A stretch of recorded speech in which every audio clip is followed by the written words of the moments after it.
Welcome to China Tech Talk, the weekly discussion of technology and startups here in China.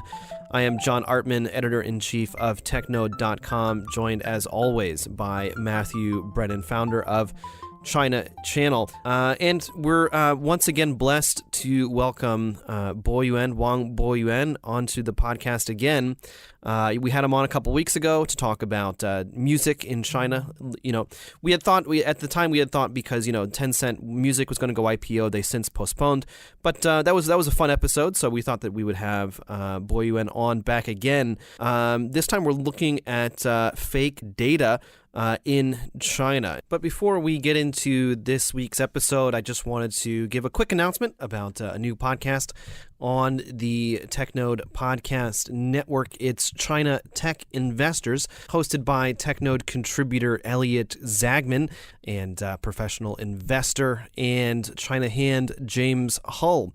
So each week they will be looking at their watch list of companies, Chinese tech companies that are listed mostly abroad. So Tencent, iQIYI, Xiaomi, Alibaba, JD, and looking at their performance and talking about some fact stocks are performing the way that they are. Also, I just wanted to let everyone know that coming up in just a couple of weeks, we're going to be hosting TechCrunch down in Shenzhen from the 17th to the 20th of November. So the 17th to 18th, as usual, is our 24-hour hackathon. This time, we're going to be featuring some challenges around blockchain technology. And then on the 19th and 20th, it's going to be the main event. So we'll have content and speakers and panels on the main stage. And then on November 20th, we're going to have the blockchain side stage, which is going to be very interesting. We're going to have people from Consensus, from 500 Startups, from Ripple, from Quantum, XM Chain, Saito, and many, many more. So that should be a lot of fun. And so recently there was some information and data published by one researcher and then a data organization alleging that Mafengwo, a travel platform, had actually falsified or plagiarized up to 85% of its user-generated content. So that could be comments, that could be reviews, that could be almost anything that's on the any textual thing on the platform. They were saying that that's 85% could have been copied. So Matt, I mean, where should we start with this? I mean, I guess the first big question is really like, what is Mafengwo? Yeah, I mean, we could go into. I'm sure most listeners aren't familiar with the platform. So what is Mafengwo? Well, we could get into that. I think certainly we'll need to mention that and go into that later on. But I think in today's podcast, we want to go a little bit beyond this one case study. Actually, the guys who have exposed this fake data, this plagiarized reviews, have made it clear that they want to expose more and more people, and they're currently doing that also. But I think the bigger question, the wider question we're going into is about reliability of numbers with tech startups, user numbers, where they're getting, activity and engagement on their platforms. How reliable are these statistics? Whether it's a unicorn or a startup that hasn't gone public yet, or whether it's a big publicly listed company like Alibaba or Tencent, how much can we actually trust the numbers coming out of these companies? And so this case study here with Mafengwo is just a sort of microcosm, I think, that asks all these kind of questions that I think many people who follow the area will be asking, and it's very murky. And I don't have all the answers, but at least today we can sort of inform our listeners and start to explore this area a bit more, I think. To answer your original question, John, Mafengwo, if we look at this one case study first. So they're a Beijing-based, travel review platform. They've been around for a couple of years. They're actually at a size where it's about they're valued about 2 to 2.5 billion now. They've got some big name venture capitalists behind them, such as Temasek from Singapore, Hill House Capital, and Chiming Ventures. They claim to have over 100 million monthly active users, and the revenue of about 9 billion yuan in 2017. So the part that's being contested is that they also claim to have a lot of original content on their platform. Basically, why do people use Mafengwo? Well, it's you kind of go there to if you're going to travel, you can pick up a lot of sort of itineraries and reviews of restaurants or tourist places that you're going to visit, and all of this helps you sort of build out your itinerary and makes you in a sort of exploration stage of where you want to thinking about where you want to go. If you're traveling to a destination, then you can sort of it's a bit like TripAdvisor, I guess you could say, in terms of sort of reviews and lots of people writing their experiences of when they actually visited these places. But it seems that from the research that this firm has done, that actually the vast majority of all of that supposed original content is not original at all. It's all been scraped from other platforms, whether that's places like Ctrip, which is the market leader for travel, online travel platform in China, or whether it's outside for platforms outside China, such as TripAdvisor, and these guys who've done this seem to have researched it very thoroughly and prepared a lot of data and examples, and they've actually been very disciplined in what they've done, I think, because they expected that the platform would automatically speak up against them and say that that what they're doing is that this is not true, and our platform has the data's real and blah blah blah. So they've actually covered their backs quite well, I think, and if you read their articles, which I don't think have been fully translated yet into English, but it's kind of undeniable that what they've discovered is basically the platform. Most of the reviews on the platform are not fake, but they're plagiarized. Yeah, well, I mean, so they're not. I mean, yeah, so it's not so much that Mafengwo came up with them out of thin air in that sense of fake, but certainly they're not created by Mafengwo's users. And so kind of looking at their actual the actual process they used is that they were able to use natural language processing to basically compare textual content that they found on Mafengwo to content from other sites, including Ctrip, Elong, Meituan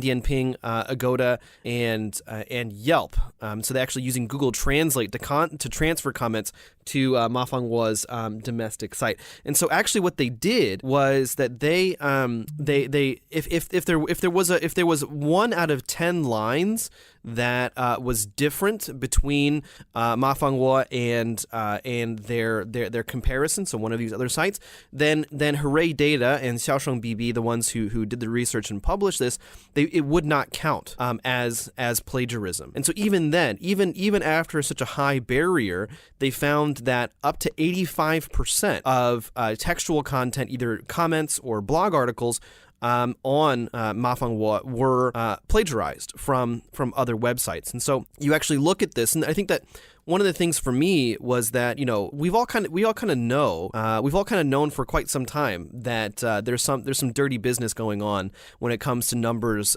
in China, and finally we actually have some evidence to actually base those claims on. I think a lot of times you look at numbers in China, and of course they're really big sometimes, but sometimes they're almost too big.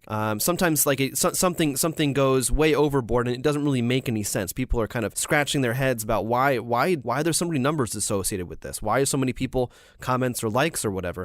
But in this case, we can see that with actual basic kind of quote unquote basic technology these days, you can program an algorithm to compare all these things. And so it's really good to see that we actually have some real data to back up, I think, what a lot of us have intuited for quite some time. But looking for a Chinese perspective, Boyuan, I mean, what's your take on all this? I mean, were you surprised at all? Nope, not at all. I think the data on the Chinese internet is bloated. I mean, it's not as true as you saw. These callers, these technologies, and even they have the partnership to share all this metadata from one to another. So I think it's not surprised to see that. I mean, even if you see the all these comments or all this the ratings are the same, from Mafengwo to maybe like Ctrip or Agoda or something. Maybe they have they just used their the Ctrip or Agoda's API to fetch all this data. It's not about just to get someone to copy whatever it says and paste to the Mafengwo's websites. It's not like that. Maybe they have callers. Maybe they have APIs, or even they have some dark industries to do that. Yeah, I'm not surprised at all. It's worth noting that actually, to my knowledge, none of these companies that, like, for example, Meituan Dianping or Elong, that have had their data scraped from them have complained about this, which we should think why that is, and my personal opinion, it sort of speaks to the fact that probably this is not considered to be a big problem in the industry, and it's probably something that all of the major players also do to one degree or another. I remember Dazhong Dianping used to sue Baidu for to scrapping their comments on and data, and also Dazhong Dianping has also been sued by another company for scrapping their data to Dazhong Dianping. So I think this is quite like the common behavior of the industry. Yeah, it's funny. I mean, like how incriminating silence can be with all of that. And again, I mean, just this idea that I think that I really do hope that this report and the Xiaosheng BB and Hooray Data have said that they will be publishing about not just Mafengwo, but they will be releasing more data about different companies. I mean, you got to remember that this report that they released, it took about 4 months for them to actually put all of this together. They claim so it's not just kind of some random thing, but it does seem that they're taking this type of research very, very seriously. And again, I mean, it has to do with the availability of data and numbers in China, because when you look at Weibo, you look at Meituan Dianping, you look at a lot of these companies, and yes, fine, they are public companies, but you really do have to wonder, what do the numbers actually mean, and how exactly are they reporting them in their financial statements. And so Mafengwo is still a private company, so they don't need to necessarily worry about public disclosures of data and things.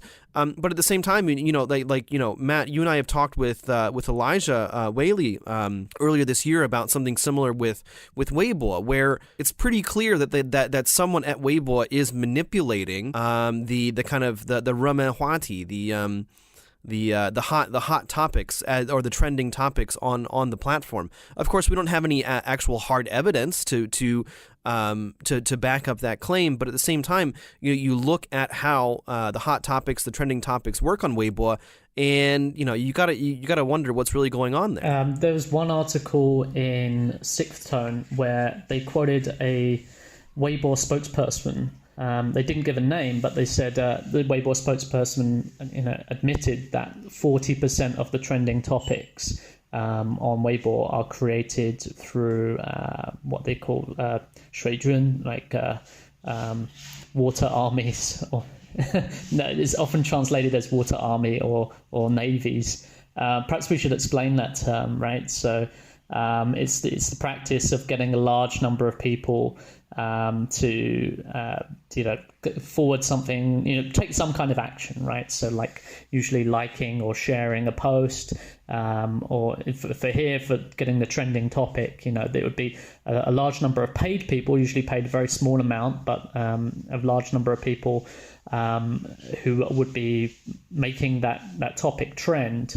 But in a sort of very artificial way, which is not representative of the actual what people actually are talking about on the platform. So manipulation of data and trends on social platforms by paid posters, and the practice is extremely common in China. Yeah, I mean, and that's the thing. I remember, so kind of continuing with Weibo, because they're the most salient example for me at least. I remember back when the government was demanding that they do real name verification on their platform, and they kept saying, yeah, we'll do it, yeah, we'll do it, yeah, we'll do it. But even after they announced that, hey, this is the cutoff date, you're not gonna be able to register. We're gonna be deleting accounts that aren't registered with real names and aren't actually connected to real people. Even after that, you could still register a new account without an ID,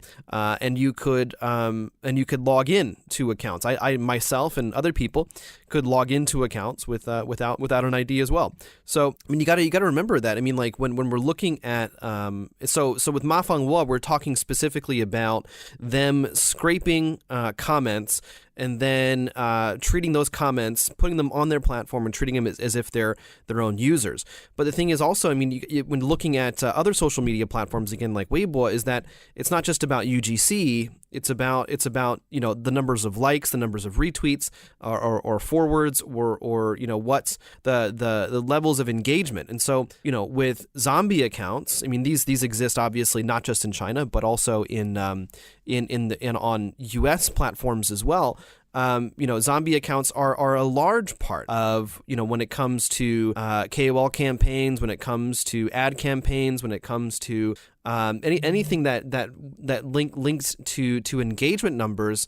I mean, it's not very hard in China to go out and find an agency who can help you automatically get followers. And again, this is not just a problem in China, but it's a problem all over the place. But it really does kind of go to show that, I mean, yeah, fine, you can have, this many fans on a platform, but it doesn't really count for much unless you can actually look at the actual ROI. Yeah, it does make you question, the wider question here is, can we trust any numbers on social media or any kind of platform in China where there's an incentive, there's a clear incentive for the platform to benefit from exaggerating their numbers. Another great example would be all of the short video platforms. You can go onto any of these short video platforms today and see that the most mind-numbing videos with seemingly very boring content can get hundreds of thousands of views.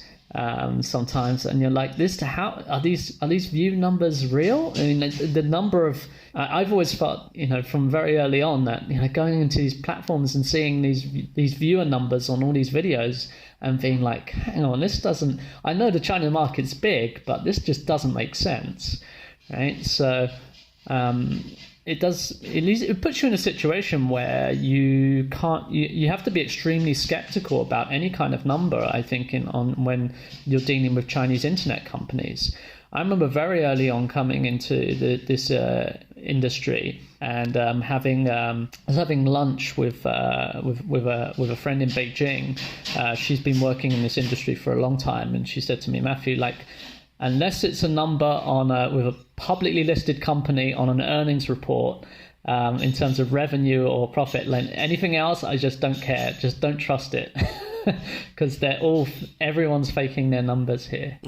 And at the time, I thought she was exaggerating. I thought, well, it's okay, but these companies are announcing numbers. There has to be some meaning behind that, right? I mean, they can't just make up these numbers out of thin air. It's not that bad. But the longer we spend in this industry, the more I feel like, maybe she wasn't exaggerating. Well, it's kind of also like, speaking of reporting, I mean, it's similar to GMV. I mean, like companies, and so I think, like, I think a major point that I do want to make here is that I think the behavior in general of massaging numbers is not unique to China. I mean, but there are some very salient examples. So one, of course, is GMV that both Alibaba and JD.com report in their earnings, and they make a big deal out of it every Singles Day. But the problem is that GMV, that's just the total number of things that have been booked to have been bought on these platforms. They may or may not have actually had any money transacted from buyer to seller, and it certainly does not mean that these products have been delivered. And it's just looking at overall transaction volume, basically. And so this is a great way for these companies to massage numbers. But I think that really kind of what we see with Chinese companies is kind of a similar vein, where in order to be competitive, in order to I think in some ways also maintain face as well, is that you have to boost your numbers in some way or another. And part of it's that's how you get funding. Part of it's also, again, I think it's just about maintaining competitiveness in general. If you're competing for users, well, you want people to think that you have the best network. And so whether that's with UGC in the case of Mafengwo, whether that's getting the most famous celebrities onto your Weibo platform.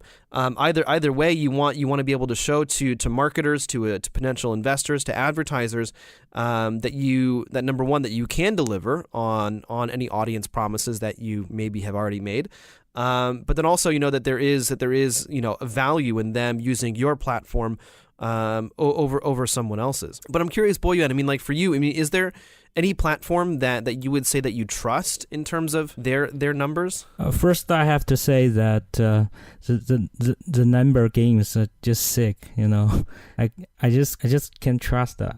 Whatever from a big enterprise or small startups or even like individuals. I have, for example, I have a million followers, and I can see a lot of bots and fake accounts was among them. So I most of the time I don't believe the numbers. And in terms of some trustworthy platforms, maybe I intend to the Western services. Like if I go to another places, and if I go to traveling, I may choose like TripAdvisor or something like that. Even I pick hotels, I may use hotels.com or even like Agoda. I'm not going to use Ctrip, or I'm not going to check on Mafengwo or any other platform. Yeah.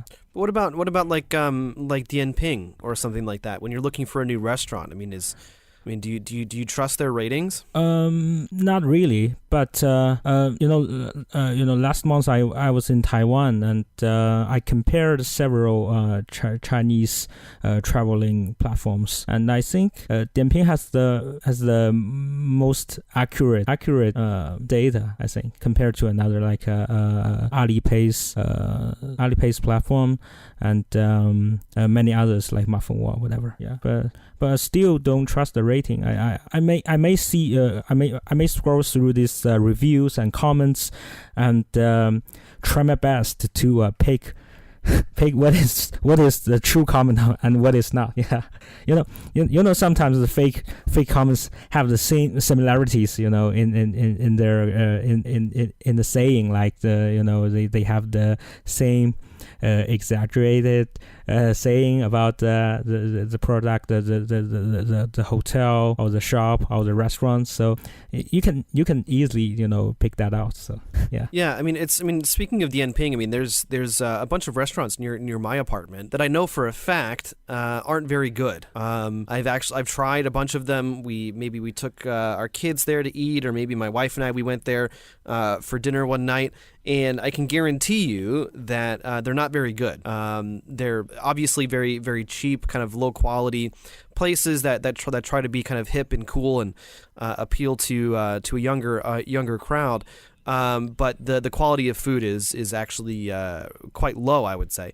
But then on Dianping, I mean, like I'm looking up, for example, like this weekend I was looking for hot pot restaurants, and a couple pop up that are near my house, and they're like four and like 4.5 stars. And I think that on the one hand, I mean, one of the problems is, of course, who's doing the reviews in the first place. But then also, where exactly are these reviews coming from? And what's the incentive for Dianping to have restaurants with low ratings in the first place? And so even now, I mean, like I can't trust pictures, I can't trust comments, I can't trust reviews.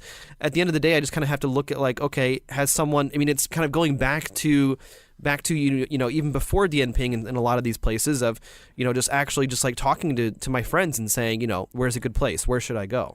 Yeah, I think in terms of this this industry, I mean the LBS, like location based services, the algorithm about ratings and reviews sometimes not applies to everyone.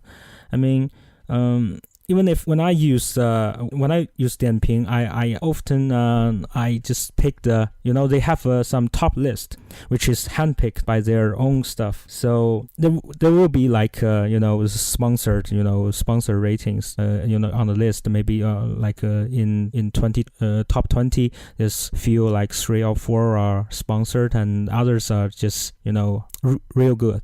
So that was kind of trustworthy. Every time I pick the restaurant, I see if they are in some way, some top list, like a top 10 hot pot in Beijing, or they're listed in the top 10 most favorite restaurant or whatever. You have to pick that. I think if you want to find some place real good and real true about the qualities, and you have to trust people, trust the real people to get it for you. Yeah, that's why a lot of like the WeChat account, like the 公共号about food, about places to visit, they gain a lot of popularities nowadays. Matt can see that, right? Sure. I mean, how do you mean that? I'm not 100% sure.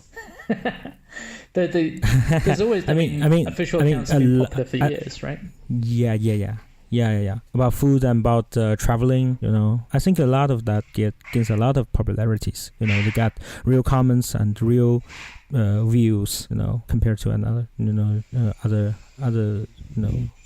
WeChat accounts.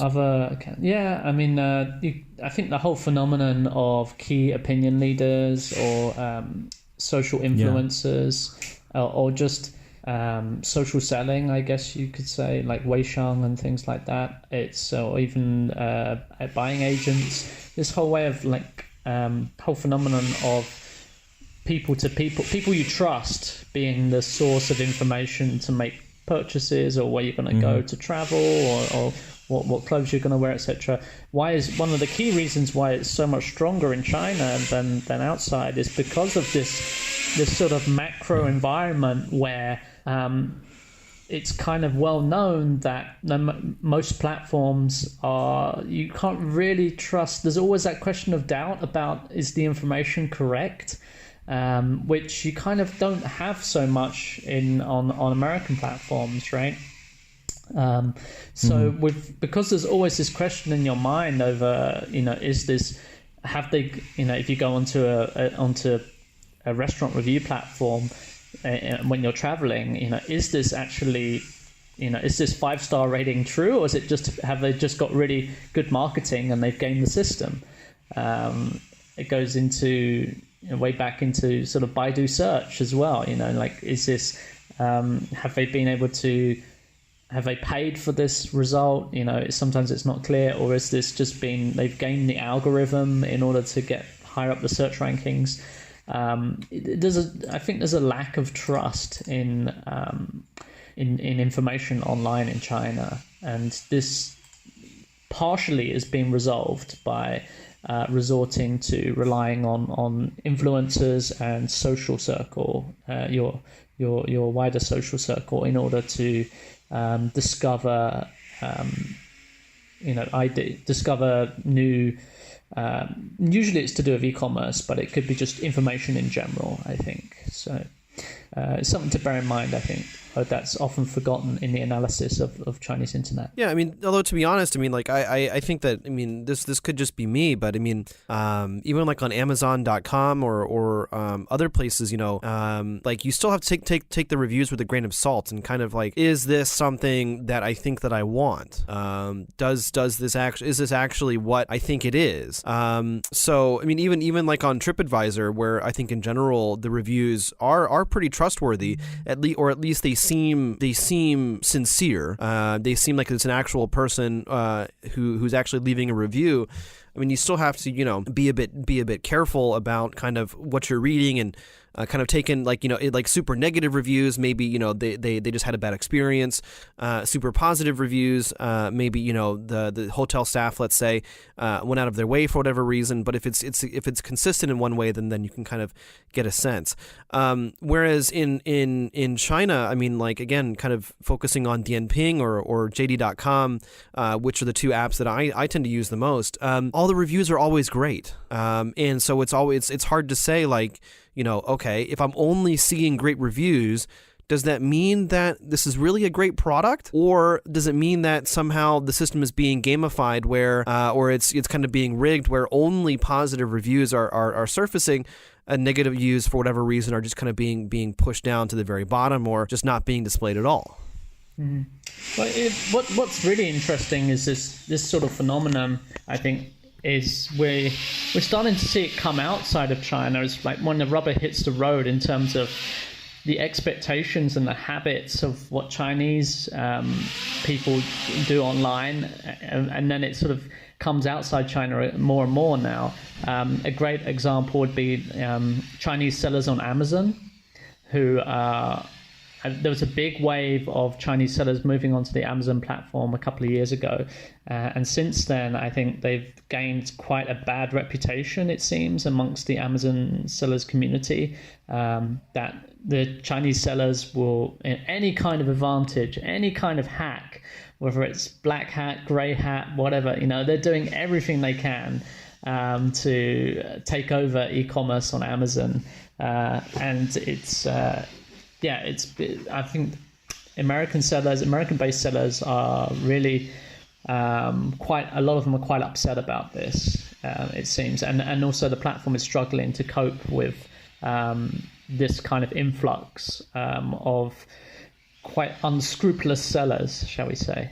Well, it just reminds me. I mean, like, so one of the things that that is kind of stuck with me from our conversation with Kai-Fu Lee a couple of weeks ago is this idea that, looking at the differences between American and Chinese companies in particular, that Chinese companies aren't constrained as much by, or they don't box themselves in by, some kind of grand overarching principle or, some kind of, moral imperative or something like that, where, when they're doing business, it's cutthroat and you just do whatever you have to do to make sure that you can, if not succeed, will then survive.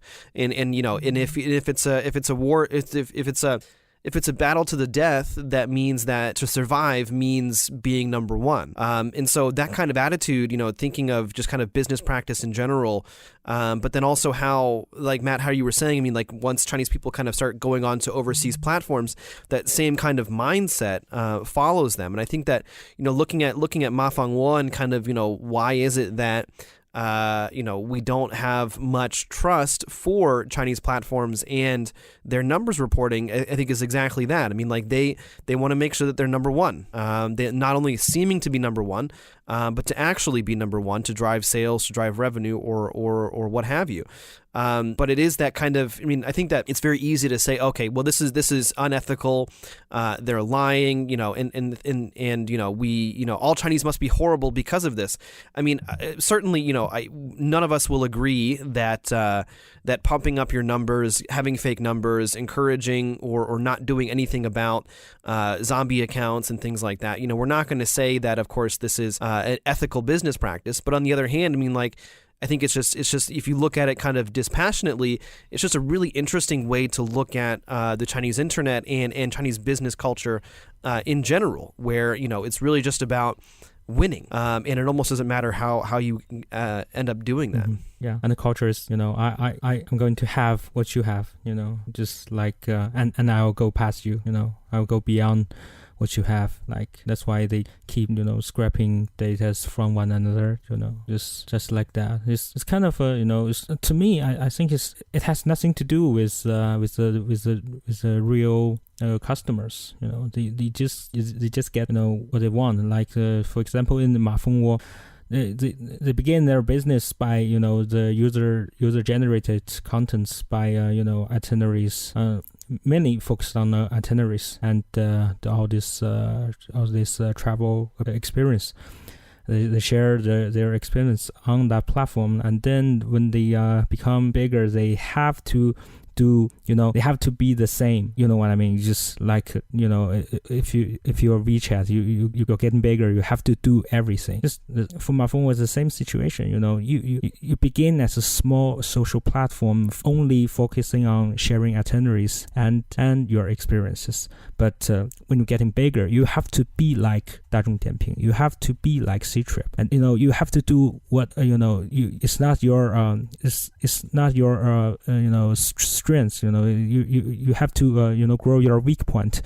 How do you get grow your weak point in a short period of time? You have to get some data.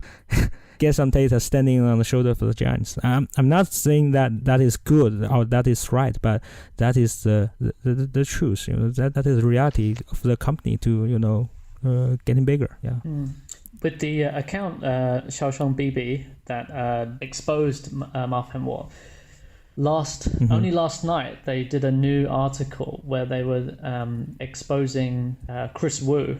So it's another example of where the Chinese practices are now hitting America, right? So according to the article, Chris Wu, get my tongue twisted here. Chris Wu is currently ranking very highly in the Billboard charts in the States. Certainly in iTunes charts.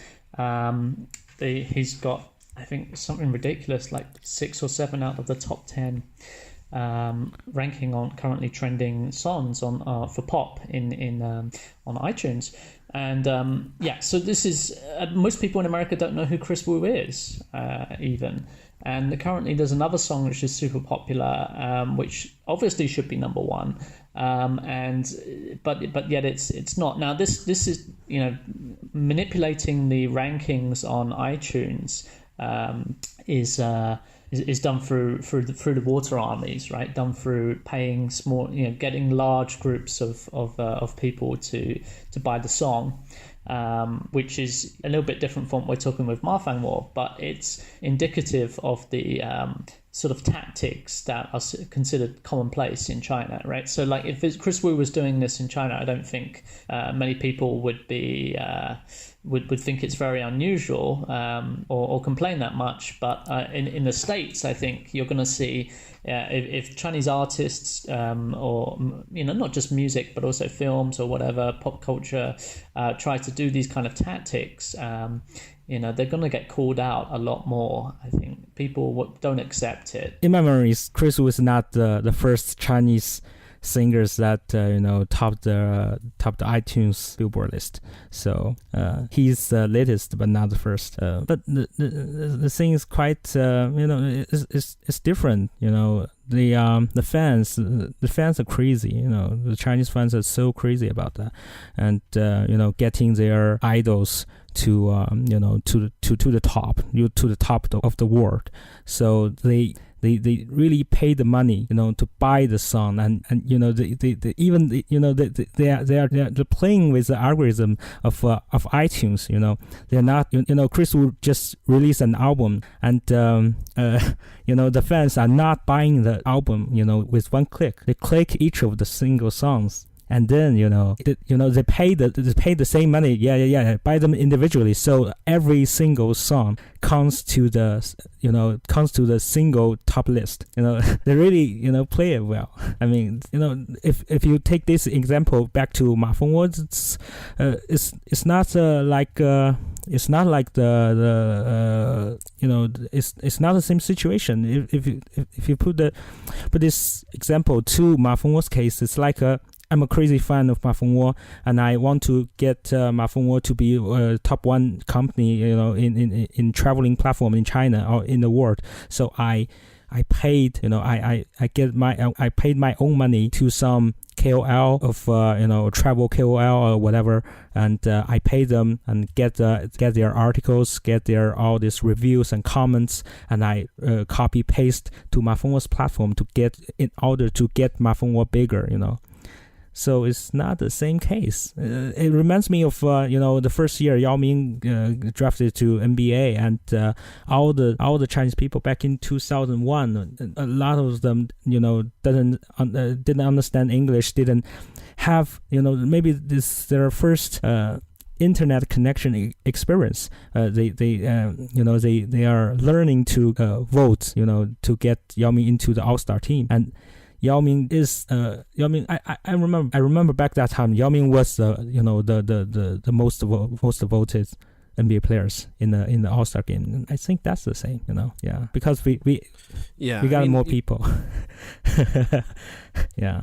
Yeah, there certainly is that. I mean, definitely. I mean, like if you open up voting for NBA All-Star game to anyone around the world, certainly China could organize quite a few votes for one single person. But I mean, so looking at Chris Wu, I mean, so of course there are still questions about whether or not that in particular was those numbers have been manipulated somehow through a water army or any other method. But I mean, you do have to admit that Chris Wu is one of those guys, one of those celebrities that has been trying very, very hard to get into American celebrityhood. I mean, he's been. He's been in quite a few movies. He's been doing musical collaborations, and of course that's also been reflected back here in China, where you see his face more and more. But it's just it's one of those things where, as an American, well, I mean, it's probably just my own bias. I mean, I'm not a big fan of him at all, and so it's hard for me to imagine his type of music actually becoming popular enough for it to be number one on iTunes. He's just not for you and me. I mean. And I think he's born and raised in Canada, but just whatever, Yeah, he's kind of like Wang Li, Chinese parents, but born abroad, but decided to pursue their career mostly back in their ancestral. So in the article it said that I'm reading it now. It said that the song went online at 12 midday Beijing time, which is on the east coast of America. That's 12 midnight, and then within 5 hours, he'd started to top the charts on iTunes. So while most of America was sleeping, this song shot to the top of the iTunes chart from just being launched. So, it just goes to show how it's totally been manipulated. It's not that these are untrue, it's just being manipulated. And I think that this kind of thing, it's kind of not black hat, it's sort of grey hat area where these aren't robots doing this, it's real people, but it's certainly deliberately manipulating what is meant to be a chart of a real representation of what is popular, right, on the iTunes store in the States. And it's difficult. I don't know, like it's, to me, I feel it's clearly unethical, but not illegal, but I would say it's unethical. Mm-hmm. It's most definitely unethical. I mean, that's hard to argue. But I mean, but definitely, I mean, it's not hacking to any degree. I mean, it's very easy to go online and to buy iTunes gift cards, and so like right now, while we're talking, I could buy up to $100 US worth of iTunes credit on the American iTunes store. I could use that to buy music, movies, and applications as well. And so the actual process of doing it isn't that difficult. But I mean, it does raise some other interesting kind of questions of what is the what if this was being manipulated, that means that someone or some group of people were spending quite a bit of money to make sure that it did reach that this song did reach the top of the charts. Because we're not looking at a small amount of downloads to be able to get to the very, very top. And so people were spending money to be able to do that, and they were more than likely doing it from China. I mean, of course, if we were to give whoever, if we were to look at the situation kind of with the benefit of the doubt, well, we could say that for whatever reason, there's enough American fans of China pop in the States, or perhaps that there's enough fans of China pop outside of the United States that would pay money for that. But still, it's even me saying that right now, it's actually quite hard to believe. The example they give in the article is for it's like in China, if Zhou Jielun just released a new song, and then you went onto QQ Music and saw that all the top chart was from like some Indian singer, you would be like, what the hell's going on? Why has this Indian singer got all the top 10? Zhou Jielun's got a new tune out, right? It should definitely be number one. And so currently in America, it's the same thing. So the song they're actually talking about is called Thank You Next. And so this is like a really, really hot song right now, and but it's not top of the charts currently because of Chris Wu.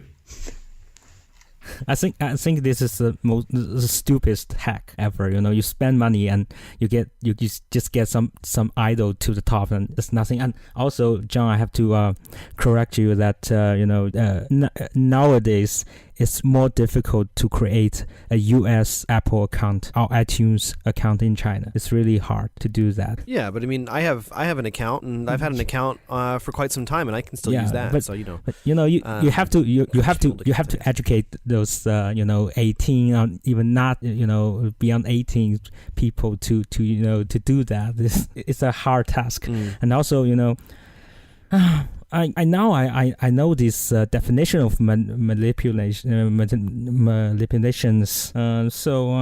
Yeah, maybe that's the situation. You are the Westerners and you think this is stupid, but I think this makes sense. It does make sense. This makes sense. Yeah. Even though I can't spell his album, the name of his album, Antares or whatever. I don't know what that means. I pronounce it Antares, but I'm probably saying it wrong.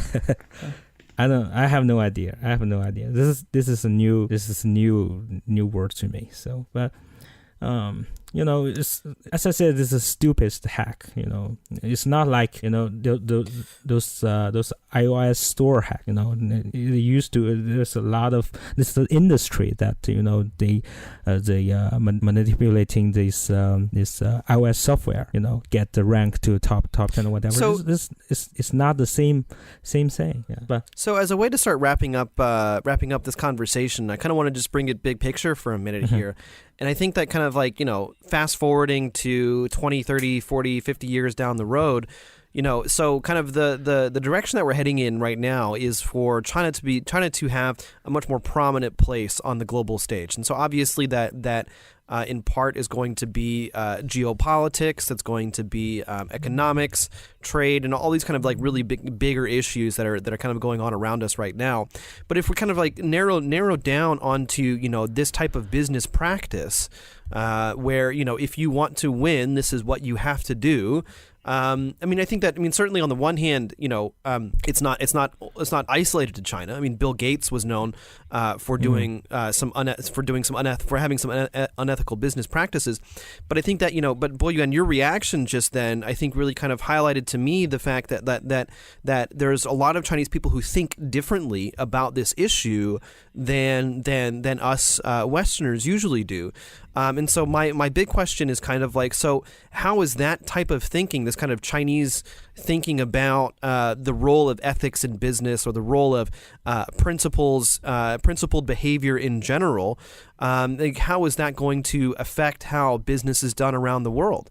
Is China going to become more Westernized in that, that ethical business practices will become more important or more emphasized?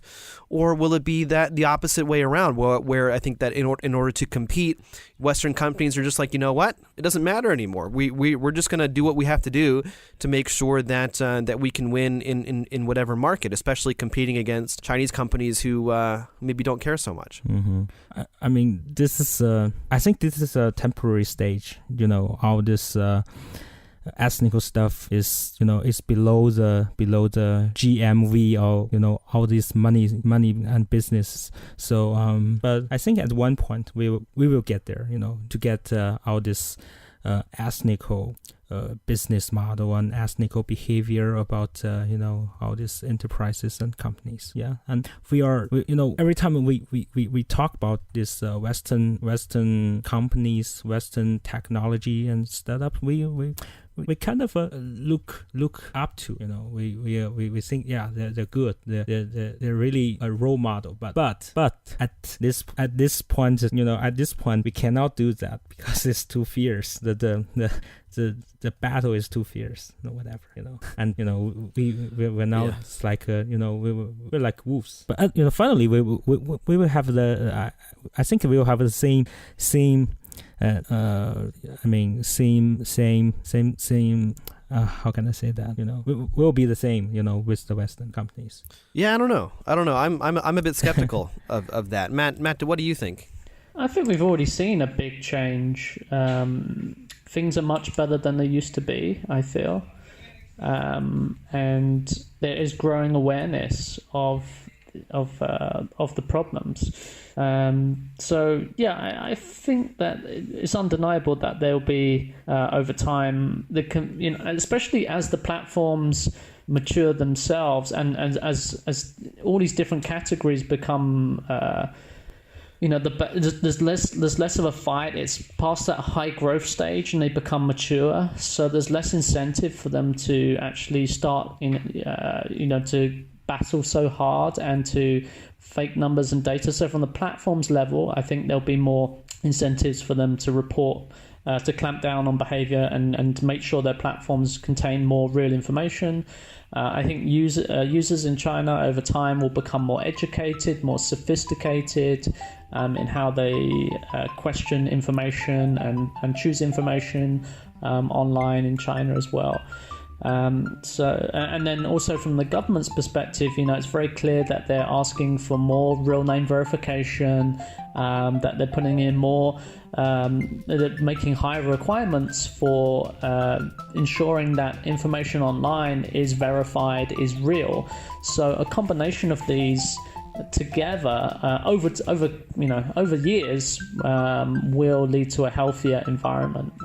I'm overall still optimistic, but I think the change will be slow. Mm-hmm.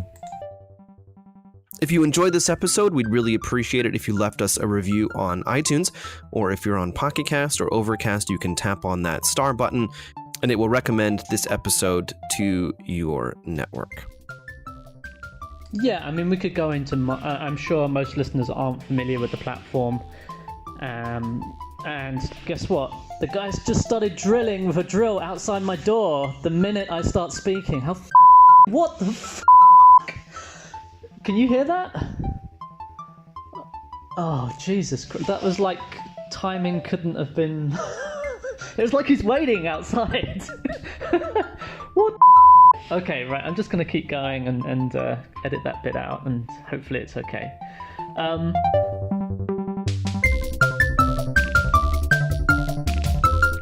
And in case you didn't know, TechNode has a lot of different newsletters. We've got ones that go out every day, ones that go out 3 times a week, and then of course we have our weekend briefing and our weekly features as well. So if you're not signed up to our newsletters, make sure you go to technode.com/newsletters.